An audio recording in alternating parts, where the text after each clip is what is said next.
जी students, तो आज हमने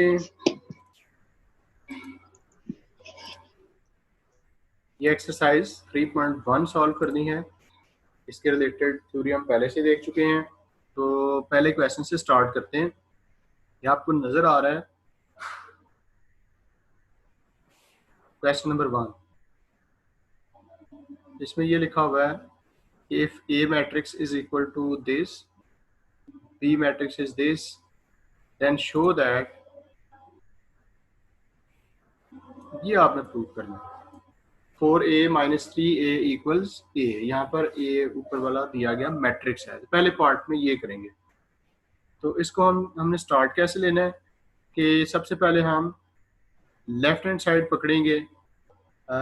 इक्वेशन नंबर 1 जो हमने प्रूव करनी है, इसकी लेफ्ट हैंड साइड को आपने लिया, वो लेते हैं। कंसिडर कौन सी लेफ्ट हैंड साइड, वो क्या है, equal to 4a minus 3a। अब इक्वल के बाद हमने 4 लिखना है और 4 के बाद a की जगह पर मैट्रिक्स a लिखना है।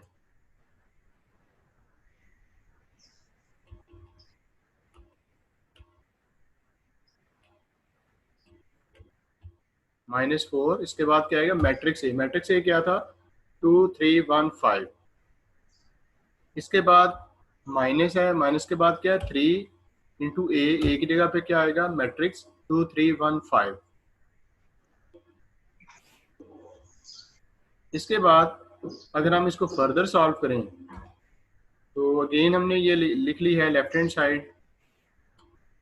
लेफ्ट हैंड साइड इक्वल्स, अब ऊपर वाली इक्वेशन को ही नीचे लेके आते हैं कि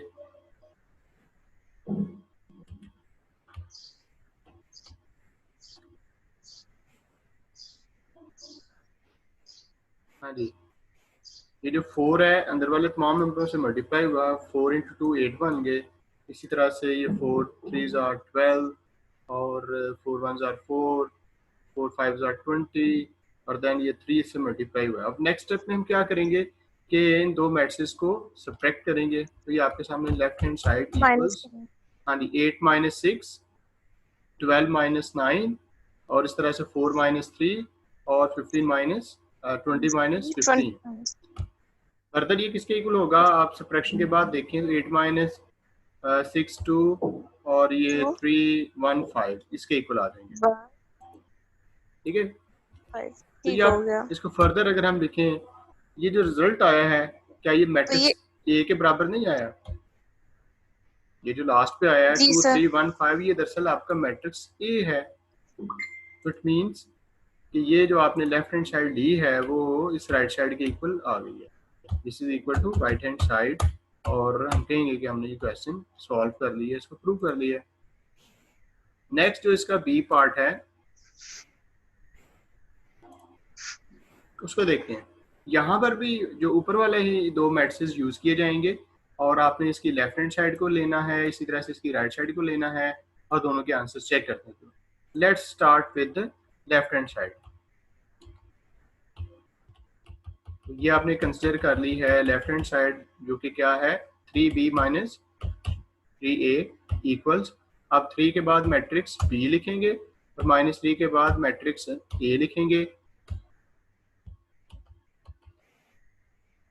ओके,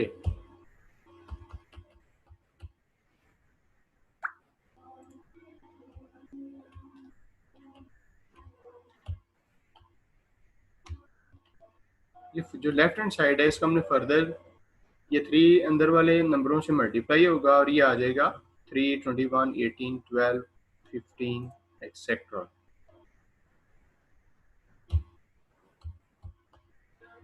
इसके बाद हमने इन दोनों मैट्रिक्स को सेपरेट करना है। 3 माइनस 6 21 माइनस 9 18 माइनस 3 12 माइनस 15 और ये फर्दर सब्ट्रैक्शन के बाद इसके इक्वल आ जाएगा। तो ये लेफ्ट हैंड साइड हमने सॉल्व कर दी, मजीद सॉल्व नहीं होती। अब आप राइट हैंड साइड लेंगे और ये हमने कंसिडर कर लिया जी right hand side. Right hand side क्या आती है, ऊपर आपको नजर आ रही है 3 इंटू बी माइनस ए।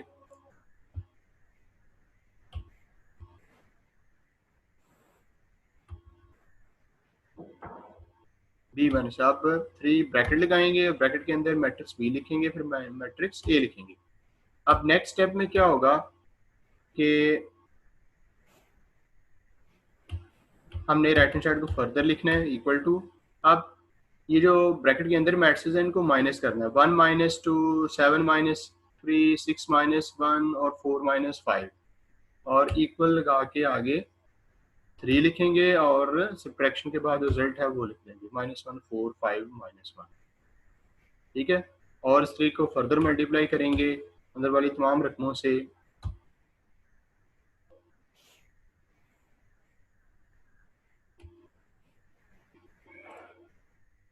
मजीद देखें, ये 3 अंदर वाली रकमों से मल्टीप्लाई होगा तो आएगा -3 12 15 -3, this is further equal to, आप देख लेंगे ये जो आंसर हमारी लेफ्ट साइड वाले आंसर के ही इक्वल है। इट मीन्स कि हमारी जो लेफ्ट साइड है और राइट साइड है उनके आंसर सेम आ गए हैं, लिहाजा आप कह सकते हैं कि ये हमने प्रूव कर दिया।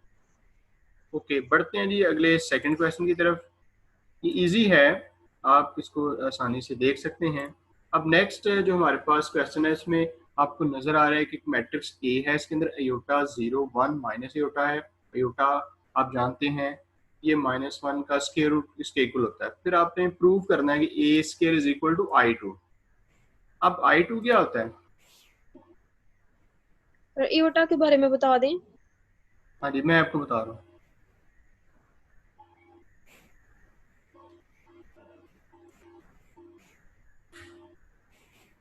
ये आपने डेफिनेशन में भी पढ़ा था कि ये जो मैट्रिक्स होता है ना 1 0 0 1, ये आइडेंटिटी है, आइडेंटिटी मैट्रिक्स ऑफ ऑर्डर 2। ठीक है, अब अयोटा एक्चुअली चैप्टर नंबर 1 में है, ये एक नंबर ही है जिसकी वैल्यू होती है -1 का स्क्वायर रूट। मतलब एक वैल्यू है कि इसको आप अयोटा कहते हैं। सो ये हम लेफ्ट हैंड साइड लेंगे, लेफ्ट हैंड साइड में आपको नजर आ रहा है A4 है, तो A4 कैसे आएगा? सबसे पहले हम ए स्क्वायर निकालेंगे। ए स्क्वायर कैसे आएगा? ए को ए से मल्टीप्लाई करेंगे, यानी कि मैट्रिक्स ए मैट्रिक ए से मल्टीप्लाई होगा, और इसमें हमें मैट्रिक्स की जो मल्टीप्लिकेशन का तरीकेकार है उससे हेल्प लेनी होगी। ये देखें, ये मैंने ए स्क्वायर निकालने के लिए इसको लिखा है A.A अयोटा इनटू ये जो ए मैट्रिक्स है सेम एज इट इज लिख दिया, और आप इनको आपस में मल्टीप्लाई करेंगे। कैसे मल्टीप्लाई करेंगे? जैसे मैंने आपको थ्योरी में बड़ी डिटेल में बताया कि आपने पहले मैट्रिक्स की फर्स्ट रो पकड़नी है,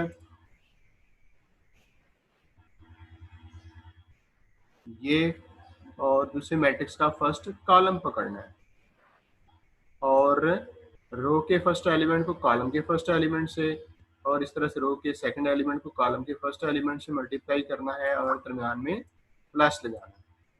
इसी तरह से आपने फर्स्ट रो के एलिमेंट्स को सेकंड कॉलम के एलिमेंट से मल्टीप्लाई करना है।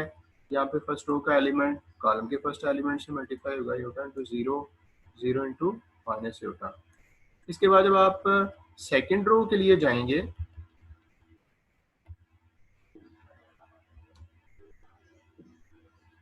तो ये आपकी सेकंड रो है, और देन आप लेंगे फर्स्ट कॉलम। जब आप सेकंड रो पे पहुंच जाएंगे तो आपने नीचे दिए गए मैट्रिक्स में भी सेकंड रो पे आना है।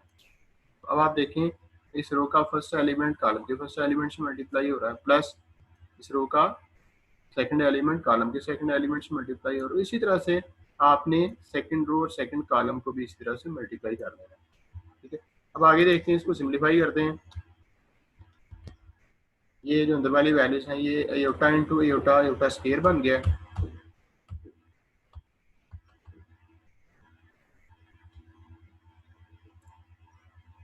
देखेंगे iota into iota, iota square, iota square की वैल्यू क्या है? ये -1। जैसे मैंने ऊपर आपको दिखाया कि अयोटा -1 का अंडर रूट होता है, जब आप स्क्वायर देंगे तो ये -1 बन जाएगा। इसी तरह से ये दीगर वैल्यूज भी आपके पास हैं, इनको आप ऐड करेंगे, योटा माइनस योटा हो गया 0, और 0 प्लस योटा स्क्वायर हो गया -1, तो ये ए स्क्वायर आ गया। अब आपने A4 निकालना है। A4 निकालने के लिए आपने जो ए स्क्वायर निकाला हुआ है उसी को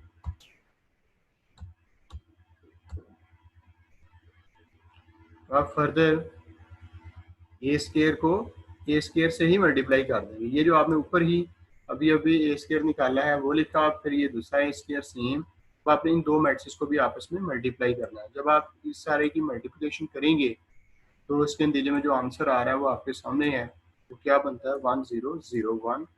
तो इसको क्या कहते हैं, आइडेंटिटी मैट्रिक्स I2, जैसे मैंने साइड पे लिखा, यानी कि I2 ये चीज़ है, इसको I2 कहते हैं। तो ये आपकी जो लेफ्ट साइड है वो राइट साइड के इक्वल आ चुकी है।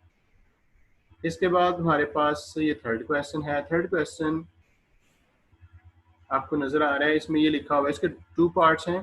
Find x and y if ये एक मैट्रिक्स है, ये दूसरा मैट्रिक्स है और ये आपस में इक्वल है।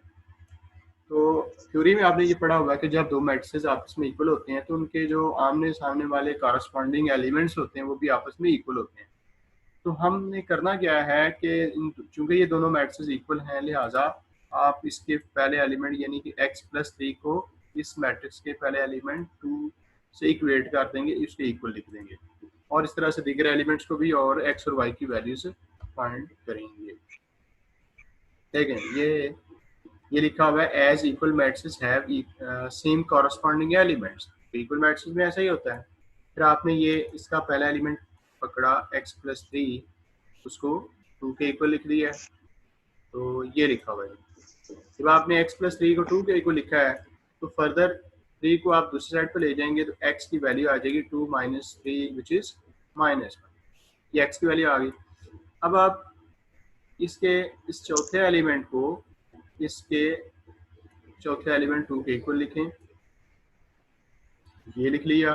अब आप -4 को दीजिए, 3y इस तरफ रह गया, 2 दूसरी तरफ चला गया, 2 और 3 4 6 हो गए। अब 3y = 6 आ गया। जब आपने दोनों साइड्स को 3 से डिवाइड किया तो आपको y की ये वैल्यू भी मिल गई है। तो ये आपने x और y की वैल्यूज फाइंड की। इसी तरह से नेक्स्ट पार्ट में इसमें भी दो मैट्रिक्स आपस में इक्वल लिखे हुए हैं, आपने इसमें भी सेम कॉरस्पॉन्डिंग एलिमेंट्स को आपस में इक्वल करना है और वहां से x और y की वैल्यूज फाइंड करनी है। ये देखिए, ये दोनों मैट्रिक्स इक्वल है। यहाँ पर भी हम यही काम करेंगे कि इसके इस फर्स्ट एलिमेंट को इसके इक्वल लिखेंगे, ये लिख लिया। अब आपने किया क्या है कि इस इक्वेशन में x और y वाली वैल्यूज को आपने लेफ्ट साइड पर रख लिया और 3 को दूसरी साइड पर ले गए, तो ये एक इक्वेशन बन गई जिसका नाम आपने ये 1 रख के छोड़ दिया। ओके, इसके बाद आपने क्या किया कि इसके चौथे एलिमेंट को इस 2x के बराबर लिखा है, ये यहाँ से भी आपने x और y वाली वैल्यूज को एक साइड पे रहने दिया है, 2x को ले आए हैं आप लेफ्ट साइड पे, 3y को दूसरी तरफ है 4। ये आपकी एक और इक्वेशन बन गई है। अब चूंकि आपने x और y की वैल्यूज फाइंड करनी है, ये जो आपके पास दो इक्वेशंस लिखी हुई हैं, इनसे आपने x और y को फाइंड करना है। इस इक्वेशन में और इस इक्वेशन दोनों में x और y वाली वैल्यूज हैं। आप x के कोएफिशिएंट सेम कर दें या y के कोएफिशिएंट सेम कर दें।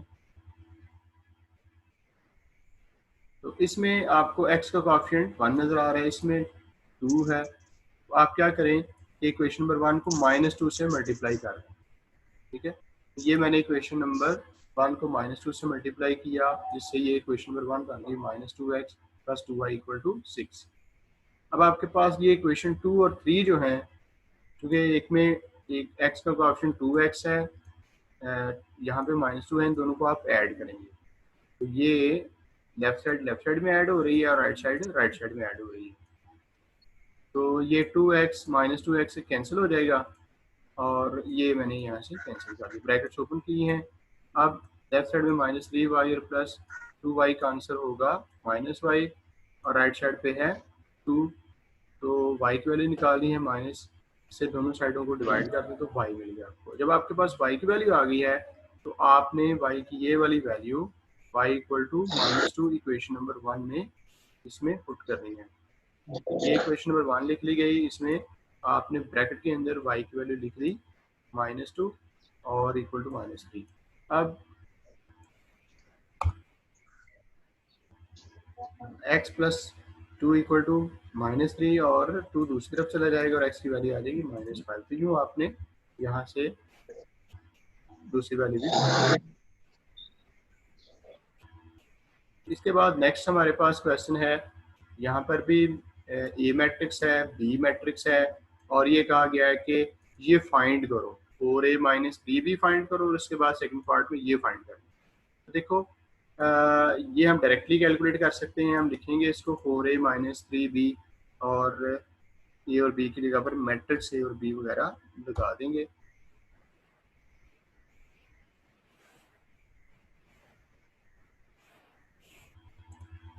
हाँ जी, तो ये देखें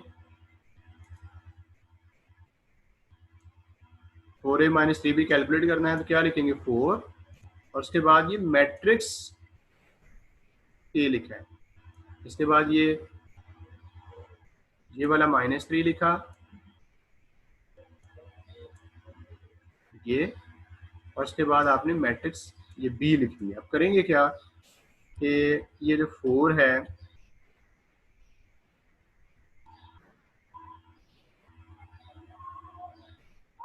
ये जो 4 है अंदर वाले तमाम नंबरों से मल्टीप्लाई होगा, जिससे ये देखें 4 को -1 से मल्टीप्लाई किया तो ये बन गया -4, इस 4 को ये 2 से मल्टीप्लाई किया तो बन गया 8, और इस तरह से इस 4 को अंदर वाले तमाम नंबरों से आपने मल्टीप्लाई कर, तो ये आगे इसी तरह से ये जो -3 है इसको भी आप अंदर वाले तमाम नंबरों से मल्टीप्लाई करें, ये आ गया 3 × 0 0, 3 3 are 9, 3 2 are 6, और इसी तरह से ये सारे।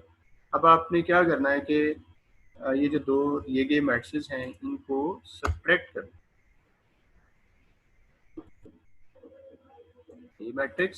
ये मैट्रिक्स सब्ट्रैक्ट होंगे, कैसे होंगे, ये -4 माइनस होगा 0, ठीक है। इस तरह से दीगर एलिमेंट्स को भी आपने सब्ट्रैक्ट करना है, सब्ट्रैक्शन के बाद ये हमारा आंसर आ जाएगा क्वाइट इजी।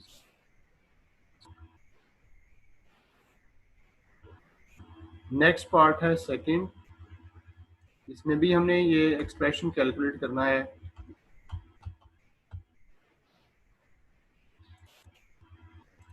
ये a plus 3 into B minus A, इसकी हमने ट्रांसलेशन की। सबसे पहले ये मैट्रिक्स ए लिखा है, इसके बाद ये +3 ये वाला, और उसके बाद ब्रैकेट के अंदर ये बी और ए मैट्रिक्स को आपस में सब्ट्रैक्ट किया। करेंगे क्या कि ये लेफ्ट साइड ऐसे ही आ गई, ये पहला मैट्रिक्स भी सेम, +3 भी सेम, जो इस ब्रैकेट के अंदर दो मैट्रिक्स थे ये वाले, इनको हमने सब्ट्रैक्ट किया है, तो ये सब्ट्रैक्शन हुई है, और इस सब्ट्रैक्शन का आंसर नीचे ये लिखा हुआ है।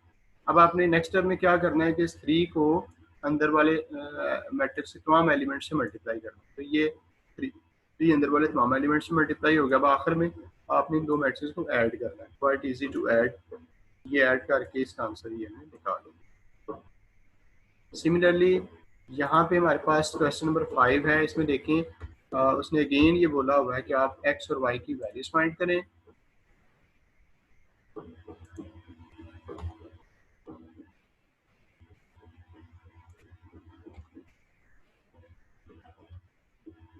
हाँ जी, ये उसने एक मैट्रिक्स इक्वेशन दे दी है, इसमें इक्वेशन है और 3 मैट्रिसेस हैं, तो आपने इसमें से x और y को फाइंड करना है। करेंगे क्या कि हम इसको लेंगे और लेफ्ट साइड पे चूंकि सिंप्लीफाई की जा सकती है, इसको हम सिंप्लीफाई करेंगे। ये 2 है, ये अंदर वाले मैट्रिक्स से मल्टीप्लाई करवाएंगे। ये देखें मैंने ये इक्वेशन ले ली, और ये सब कुछ सेम लिखा है, लेकिन इससे आगे अगले स्टेप में ये जो आया है ये कैसे आया, ये 2 को अंदर वाले तमाम एलिमेंट से मैंने मल्टीप्लाई कर दिया। अब क्या होगा, ये जो लेफ्ट साइड में जो ये दोनों मैट्रिक्स हैं ये ऐड होंगे। कैसे ऐड होंगे, ये देख लें, ये 2 + 2 हो गया ये, इसके बाद 0 + 2x, ये x + 2y, ये आ गया। इसी तरह से आपने ये सारे एलिमेंट्स ऐड किए, और इक्वल टू के बाद ये सेम मैट्रिक्स वैसे ही आ रहे हैं। आप चूंकि ये देखें ये वाला मैट्रिक्स जो आया है लेफ्ट साइड पर, जिसको आपने सिंप्लीफाई करके ये बना लिया है, ये मैट्रिक्स और ये मैट्रिक्स आपस में इक्वल है, तो वही दोबारा से कि जो मैट्रिक्स इक्वल होते हैं उनके कॉरस्पॉन्डिंग एलिमेंट्स भी इक्वल होते हैं।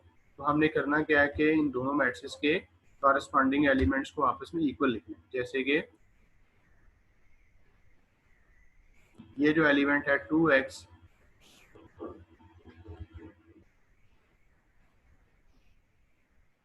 इस -2 के बराबर होगा। अब सवाल ही पैदा होता है कि हमें इस एलिमेंट को इसके बराबर क्यों नहीं लिखा 4 को, वो तो पहले से इक्वल है, उनसे हमें कुछ हासिल नहीं होगा। जिनमें वेरिएबल्स आते हैं उन वैल्यूज को आपस में इक्वेट करना है। बहरहाल मैंने ये 2x को और -2 को आपस में इक्वल लिखा, ये जी। अब दोनों साइड्स को 2 से डिवाइड किया तो x की वैल्यू आ गई -1। अब चूंकि y की वैल्यू भी फाइंड करनी है, अब आप कोई ऐसी वैल्यू लें जिसमें y हो, जैसे ये है, इसको आप 6 के बराबर रखेंगे, ये आ गया। यहाँ से 4 को दूसरी साइड पे ले जाएं तो y की वैल्यू आएगी 2। तो यहाँ पे आपने x और y की वैल्यूज फाइंड कर ली। सर वो एक्स और वाई तो एक और है ना उधर, वो नहीं हम ले सकते? देखिए अगर आप है ना और भी, अगर आप लेंगे तो भी उससे वही आंसर आएगा। आंसर्स आपके यही दो आएंगे, x की वैल्यू यही आएगी, y की वैल्यू 2 आएगी। अगर मैंने जैसे ये y+4 को और 6 को आपस में इक्वल लिखा, अगर आप इन दोनों को आपस में इक्वल लिखेंगी और सॉल्व करेंगी तो भी आंसर यानी कि x और y की यही दो वैल्यूज हासिल होंगी।